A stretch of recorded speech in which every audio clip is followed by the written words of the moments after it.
Laetitia Hallyday s'est rendue à Cernay-la-Ville, dans les Yvelines, le week-end du 13 et 14 janvier 2024.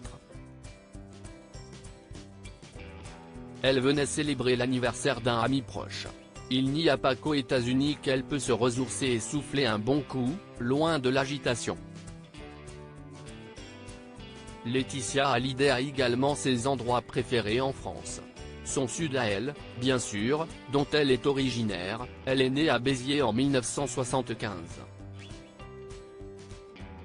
Mais également, plus au nord, à l'abbaye des Vaux de Cernay, qui se situe à Cernay-la-Ville, dans les Yvelines.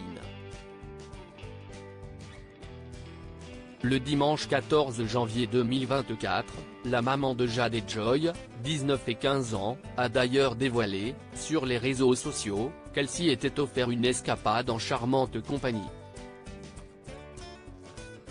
Et on peut dire que, pour l'occasion, elle s'était mise son 31. Robe longue, blanche, dos décolleté dévoilant le tatouage qui est ancré sur sa chute de rein. Divine, Laetitia Hallyday a fait flancher tous les cœurs dans un cadre 5 étoiles alors qu'elle venait fêter l'anniversaire de l'un de ses proches. Son amie Hortense d'Esteve était également présente. Mon refuge hors du temps du week-end, à quelques minutes de Paris, écrit-elle à propos de l'abbaye des Vaux de Cernay.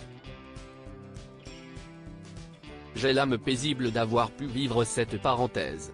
Et de célébrer mon cher ami Clément Miseré, il s'agit de l'ancien mari d'Alexandra Sublet, note de la rédaction. Birthday Boy.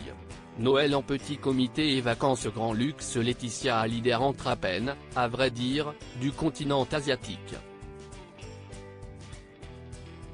Après avoir fêté Noël en petit comité avec ses filles à Marne-la-Coquette, avec la présence de Johnny en ces lieux si symboliques, elle s'est effectivement envolée en Thaïlande.